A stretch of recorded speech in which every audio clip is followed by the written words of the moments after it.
On average, the returning team wins 55% of the rallies, and that's because they can use their return to establish themselves in a strong position at the net. But too often we think of the return merely as the shot that gets you to the net, and there's a possibility to do so much more with it.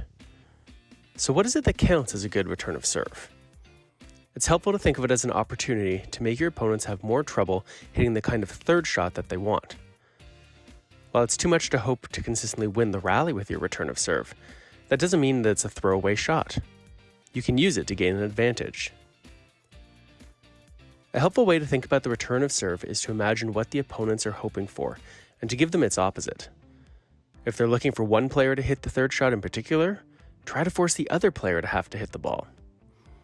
If they're looking to drive the ball and take away your time when you're at the net, make it harder for them to do this by either hitting the return deep so you have more time to react, or by hitting the return very low so that a fast ball hit up and over the net is more likely to go out.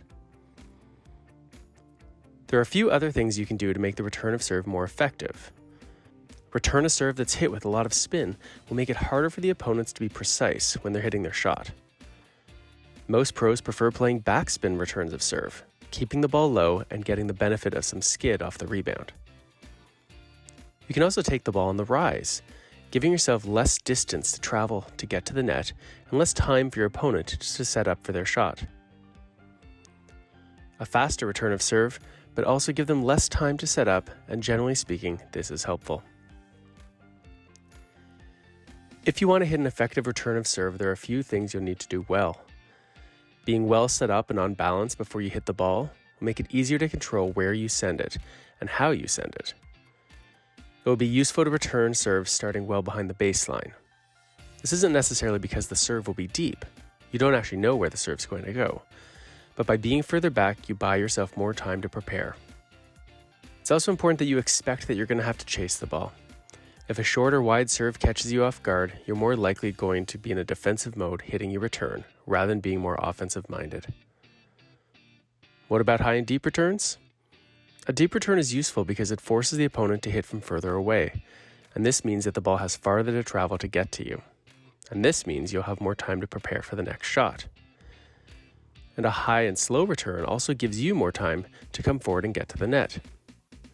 But remember that this kind of return also gives your opponents more time to prepare for their third shot. And while a slow return can sometimes have the effect of throwing off the opponent's timing, generally speaking, your opponents will be thankful that you give them more time to set up rather than less. So while it's true that the return of serve is a shot that gets you to the net, that's not all it is.